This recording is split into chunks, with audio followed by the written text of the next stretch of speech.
सस्ता बाजार आपके लिए लाया है जबरदस्त ऑफर। सबसे कम कीमत में बेहतरीन क्वालिटी के रेडीमेड कपड़े। सस्ता बाजार हाजरा हज्जीन मस्जिद के पास, मोबाइल टावर के सामने, अक्सा कॉलोनी। मानव समाचार, मानवता एक्ट बन चुका है, जिसके बारे में मालेगांव में भी और जगह काफ़ी की है। इस ताल्लुक से में हमारी जो कमेटी है, माइनॉरिटी डिफेंस कमेटी, पिछले जुम्मा को हम लोगों की तफसीली बातचीत हुई। अभी तक सुप्रीम कोर्ट में 6 पिटीशन दाखिल किए गए और हमारे एक दोस्त जो है, जो एडवोकेट इन्वॉल्व हुए थे, खालिद उमर, उनके ताल्लुक से हमने पेशगी जमानत सुप्रीम कोर्ट में दाखिल की थी। तो कई वकीलों से बातचीत हुई, तो वक्फ ताल्लुक से भी खालिद यूसुफ के ताल्लुक से जो बात हुई थी, उस बहाने गाहे बाहे हमने वक्फ बोर्ड के ताल्लुक से भी कई वकीलों से बातचीत की। उसमें 6 पिटीशन दाखिल की। तो उसमें हमने तय किया, हमारी मीटिंग भी हुई। अब 2-4 रोज में इंशाल्लाह मैं, मुस्तकिम, यासिर साहब, हम लोग दिल्ली जाएंगे और कपिल सिब्बल साहब से भी बातचीत हुई फ़ोन पे और लोगों से। तो मजमूई तौर पे जो 6 रिट पिटीशन है वो पढ़ के वो कॉपी लेंगे और एमडीसी भी अपनी अलहदा एक पिटीशन दाखिल करेंगे, क्योंकि नासिक ज़िले में भी वक्फ की काफ़ी अराजियत है और मालेगांव में बहुत वक्फ है जिसके केसेस ट्रिब्यूनल में चालू है। ये माइनॉरिटी डिफेंस कमेटी की ओर से रहेगा। जी हाँ, माइनॉरिटी डिफेंस कमेटी अपने तौर पे दाखिल करेंगे। उसकी वजह ये है कि जितने ज़्यादा लोग पिटीशन दाखिल करेंगे तो सुप्रीम कोर्ट को कि उस काम की अहमियत देखेंगे कि भाई बाद अब हम सियासी पार्टियों का अपना एजेंडा रहता है, कुछ ना कुछ लेके चलते, तो वो नहीं, ये वाकई कौम का मसला है। और दूसरा ये है कि उसमें बताना है कि 1995 में अमेंडमेंट हुआ, 2022 में अमेंडमेंट हुआ। अब इसमें जो हिंदू आदमी को डालेंगे बोले वो, तो जो हिंदू वक्फ है उसमें कोई मुस्लिम को नहीं लेते हैं, क्रिश्चियन को नहीं लेते हैं। तो एक तरह के जो माइनॉरिटी का को जो सुप्रीम कोर्ट ने, कॉन्स्टिट्यूशन ने माना है और भारत के कॉन्स्टिट्यूशन में डॉक्टर अम्बेडकर साहब ने और लोगों ने जो बनाया है कि माइनॉरिटी को मखसूस कुछ इख्तियार दिए गए, जैसे लिंग्विस्ट है वो अपने स्कूल चला सकते, अपने मजहबी मदरसे चला सकते, वो कुछ कर सकते। तो एक तरह के इसके ऊपर ये पाबंदी ला रहे हैं। वो कल को वो वक्त में हिंदू को डाल रहा है, अभी हिंदू को डालने का कोई ताल्लुक नहीं, ना उनको इस्लाम समझते ना उनका कोई ताल्लुक है। तो एक तरह के ये कॉमन सिविल कोड की जो बहस चल रही है इनके होना चाहिए, तो ऐसी मुदाखलत बोर्ड भी कोर्ट जा रही है। हम वो भी जा रही हैं, जितने ज्यादा जाएंगे। देखिए सबको आकर जिसको पर जुल्म हुआ, मैं तो चाहता हूँ कि जितनी गयूर आवाम है हमारे वहाँ, सुप्रीम कोर्ट के कुछ वकीलों ने बिला मौजम काम करते ये भी बोले जो सेकुलर है, तो मैं तो चाहूंगा जितने ज्यादा लोग दाखिल करें तो उतना अच्छा है। जरूरी नहीं कि सियासी पार्टी करे। मुस्लिम मसल्ला बोर्ड एक उन्होंने तैयार किया मसौदा। जी जी, उनका बोलना ये है कि इसी हिसाब से मतलब चला जाए, इसी हिसाब से जी ये है। लेकिन अब इसमें कैसा है कि मुस्लिम पर्सनल लॉ के जो एडवोकेट होंगे, सुप्रीम कोर्ट में काफी एडवोकेट है, अलग अलग वो रहते हैं। हम चाह रहे हैं कि और लोगों से भी मशवरा लिया जाए, बनना नहीं चाहते। क्या सुप्रीम कोर्ट को भी कौन सी चीज पसंद आ जाए जो आपके पिटीशन में ना हो, इससे हटके भी दूसरे पिटीशन लेते हैं। और हम जो एमडीसी जाने वाले हैं, हमारे जहन में जो है, हमारा कहना है कि वाकई में आप तरमीम कीजिए, हम उसके खिलाफ नहीं, लेकिन तरमीम में ऐसे जो आप प्रोविजन डाल रहे हैं, जैसा कलेक्टर को पावर दे रहे, कलेक्टर इनके में हाथ रहता है, वो कलेक्टर को उठ बोले तो उठते, बैठ बोले तो बैठते हैं। और उसकी मिसाल देखी हमने, ये 12 नवंबर में एक क्रिस्टो में आते थे, कलेक्टर उनको पड़ोस में बिठाते थे, जिसका कोई ताल्लुक नहीं। तो जो सियासी दबाव रहता है कलेक्टर पे या ऑफिसर पे, वो नहीं रहना चाहिए। आप उसके बदले रिटायर्ड जज को लो, अगर तरमीम ही करना चाहिए तो सुप्रीम कोर्ट के, हाई कोर्ट के रिटायर्ड जजेस को बनाओ ना जो जिम्मेदार। कलेक्टर तो इनके मातियत है। अब एंटी ले के कई वजह होता है, एंटी ले का रिकॉर्ड पे आया है, हाई कोर्ट में केस पेंडिंग है, सुप्रीम कोर्ट में पेंडिंग है, क्योंकि वक्फ बोर्ड ने उसको परमिशन दी थी जो इलीगल है। जाहिर है इतने बड़े आदमी को परमिशन दी तो आपको हमको नहीं देते। छोटा सा एक प्लॉट बेच के दूसरी तरफ बनाना है तो ये वक्फ बोर्ड वाले परमिशन नहीं देते, लेकिन करोड़ों रुपए की परमिशन लेके एंटी ले को दे दिए। जिस आदमी ने जमीन वक्फ किया उसका मसरफ ही इन्होंने जाहिर कर दी। वक्फ की प्रॉपर्टी बेचते नहीं आता इनको भी। एक किस शक में बेचते आता है कि भाई गांव में जगह है, छोटी है, वो किसी काम की नहीं, वो जगह बेच के दूसरी जगह ले रहे, नेमुल बदला, और उसी पर्पज से ले रहे। अब एंटीलिया की जगह तो बेच के, वो तो वक्फ से कोई ताल्लुक नहीं अंबानी का, उसने तो आलिशान 200-250 करोड़ का बंगला बना लिया। और उसके खिलाफ जब तहकीक हुई तो AR रिपोर्ट गई, ETA के शेख साहब को वक्फ बोर्ड के पहले पार्टी बनाया गया था, एक मेंबर की कमेटी, उसमें उन्होंने काफी जवाब दिया कि एंटीले की जो खरीद फरोख्त के जो हुक्म ट्रिब्यूनल ने, बोर्ड ने दिए थे, वो सब गलत है। उसके ऊपर रिट पिटीशन पेंडिंग है।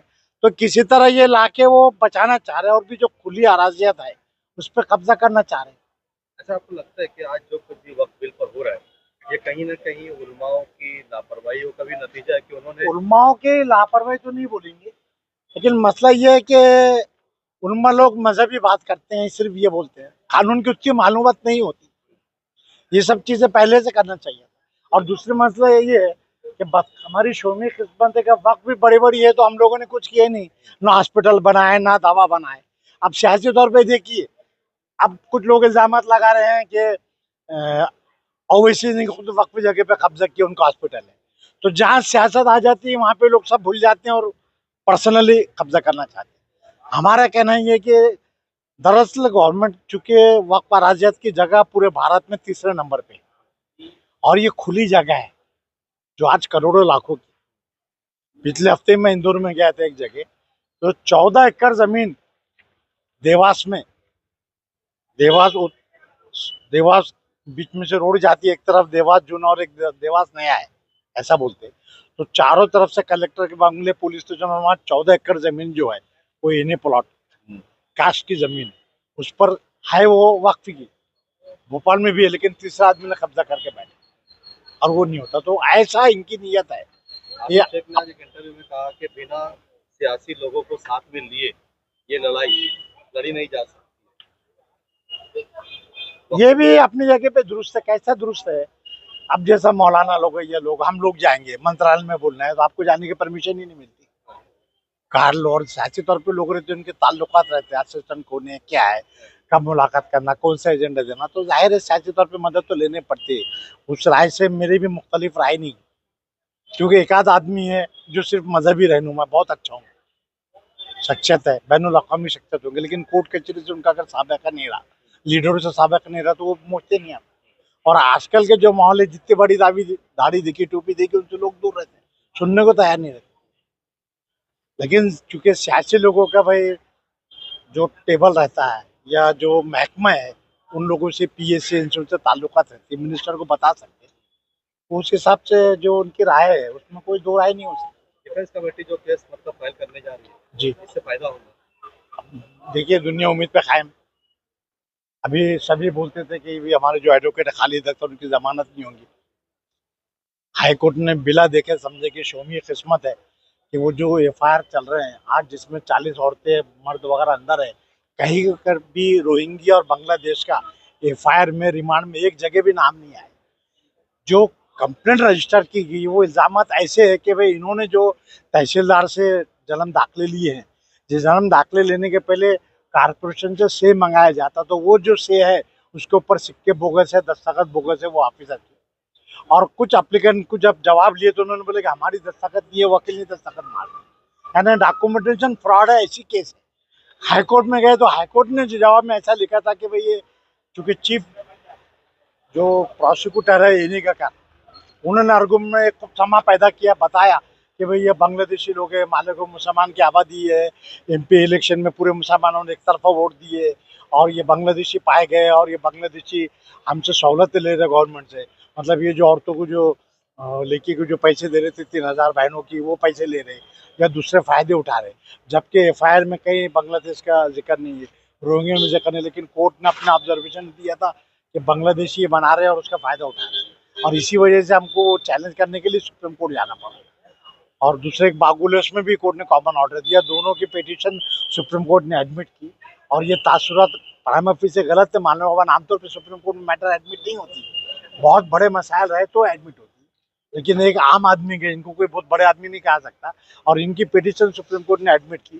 पहले 2 जज अलग थे, उन्होंने इंटरिम दिया, फिर आज सुधांशु धुलिया बोल के और दूसरे जज है, दूसरी बेंच थी, ऐसे 4 लोगों ने नजरसानी की और दोनों को इंटरिम दे दी। इसलिए जाना जरूरी, और इसलिए अगर हम अलग अलग पिटीशन दाखिल करें, अलग अलग नुकात ले, तो जज को कौन सी चीज किसको क्या पसंद आए वो फायदेमंद ही होगी, नुकसान कुछ नहीं होगा। और जाहिर है पिटीशन अलग अलग सुनवाई नहीं होंगी, सभी एक साथ चलेंगे, और राय मशवरे में हमेशा बरकत रहती है। जहाँ 2 आदमी अगर वहाँ 200 आदमी रहे तो मामले में कोई तफरका पैदा नहीं होगा। इसमें एमडीसी भी जारी, तो हमको भी कोई क्रेडिट लेना ऐसा नहीं है, या कारपोरेशन के इलेक्शनर बोल के बना ऐसा नहीं, बहुत पहले ही एमडीसी बनी।